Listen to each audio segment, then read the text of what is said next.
حضرت عبداللہ ابن عباس کی روایت ہے کہ انہوں نے حضور صلی اللہ علیہ وآلہ وسلم کو یہ ارشاد فرماتے ہوئے سنا کہ جنت کو رمضان شریف کے لیے خوشبو کی دھونی دی جاتی ہے اور شروع سال سے آخر سال تک رمضان کی خاطر آراستہ کیا جاتا ہے، سجایا جاتا ہے۔ پس جب رمضان المبارک کی پہلی رات ہوتی ہے تو عرش کے نیچے سے ایک ہوا چلتی ہے جس کا نام مشیرہ ہے، جس کی چونکوں کی وجہ سے جنت کی درختوں کے پتے اور کواڑوں کے حلقے بجنے لگتے ہیں، جس سے ایسے دل آویز سریلی آواز نکلتی ہے کہ سننے والوں نے اس سے اچھے آواز کبھی نہیں سنی۔ پس خوشنما آنکھوں والی حور میں اپنے مکانوں سے نکل کر جنت کے بالا خانوں کے درمیان کھڑی ہو کر آواز دیتی ہے کہ کوئی ہے اللہ تعالیٰ کے بارگاہ میں ہم سے منگنی کرنے والا،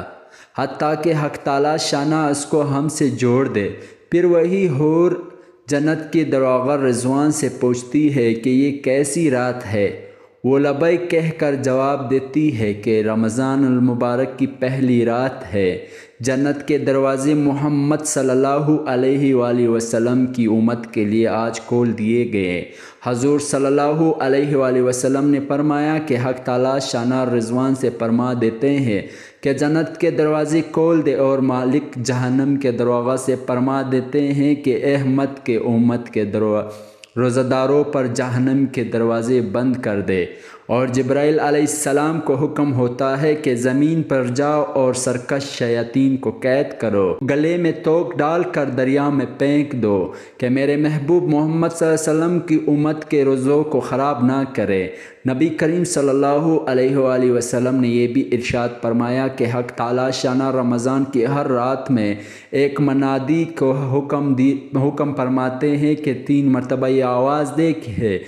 کوئی مانگنے والا جس کو میں عطا کروں، ہے کوئی توبہ کرنے والا کہ میں اس کی توبہ قبول کروں، کوئی ہے مغفرت چاہنے والا کہ میں اس کی مغفرت کروں۔ کون ہے جو غنی کو قرض دے، ایسا غنی جو نادار نہیں، ایسا پورا ادا کرنے والا جو ذرا بھی کمی نہیں کرتا۔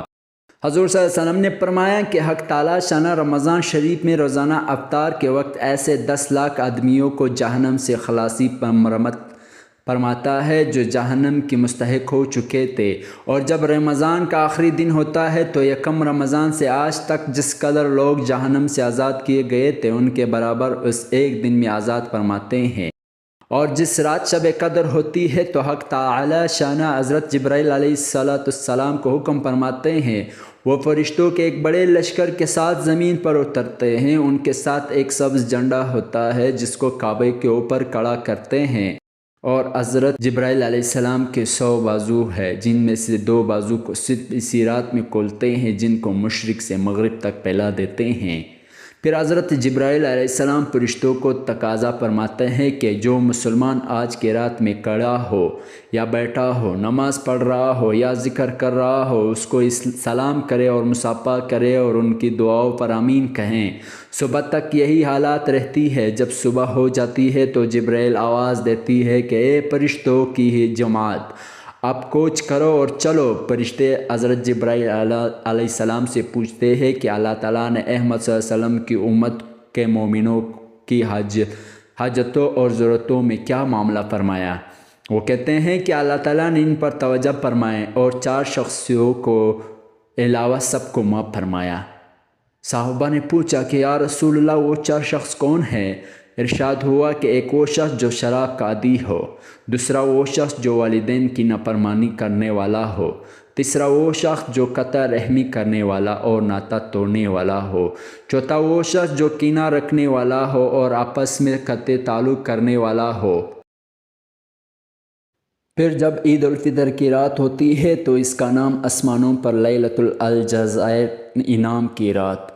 سے لیا جاتا ہے، اور جب عید کی صبح ہوتی ہے تو حق تعالیٰ شانہ فرشتوں کو تمام شہروں میں بھیجتے ہیں،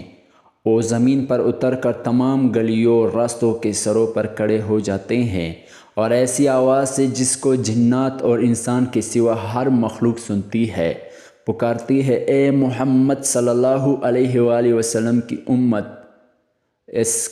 کریم رب کی درگاہ کی طرف چلو جو بہت زیادہ عطا فرمانے والا ہے اور بڑے سے بڑے قصور کو معاف فرمانے والا ہے۔ پھر جب لوگ عیدگاہ کی طرف نکلتے ہیں تو حق تعالی شانہ فرشتوں سے دریافت فرماتے ہیں کیا بدلہ اس مزدور کا جو اپنے کام پورا کر چکا ہو؟ وہ عرض کرتے ہیں کہ ہمارے معبود اور ہمارے مالک اس کا بدلہ یہی ہے کہ اس کے مزدوری پوری دی جائے۔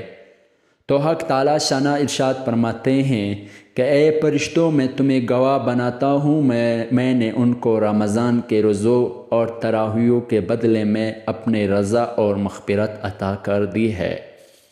اور بندوں سے خطاب فرما کر ارشاد ہوتا ہے کہ اے میرے بندوں مجھ سے مانگو، میری عزت کی قسم، میری جلال کی قسم، آج کے دن اس اجتماع میں مجھ سے اپنی آخرت کے بارے میں جو سوال کرو گے عطا کروں گا، اور دنیا کے بارے میں جو سوال کروں گا اس میں تمہاری مصلحت پر نظر کروں گا۔ میری عزت کی قسم جب تک تم میرا خیال رکھو گے میں تمہاری لغزشوں پر ستاری کرتا رہوں گا اور ان کو چھپاتا رہوں گا۔ میری عزت کی قسم اور میری جلال کی قسم میں تمہیں مجرموں اور کافروں کے سامنے رسوا اور فضیحت نہ کروں گا۔ بس اب بخشائے اپنے گھروں کو لوٹ جاؤ، تم نے مجھے راضی کر دیا اور میں تم سے راضی ہو گیا۔ پس فرشتے اس اجر و ثواب کو دے کر جو اس امت کو افطار کے دن ملتا ہے خوشیاں مناتے ہیں اور کھیل جاتے ہیں۔ شانہ کی طرف اپنے بندوں کو انعام دیا جاتا ہے، اس لیے بندوں کو بھی اس رات کی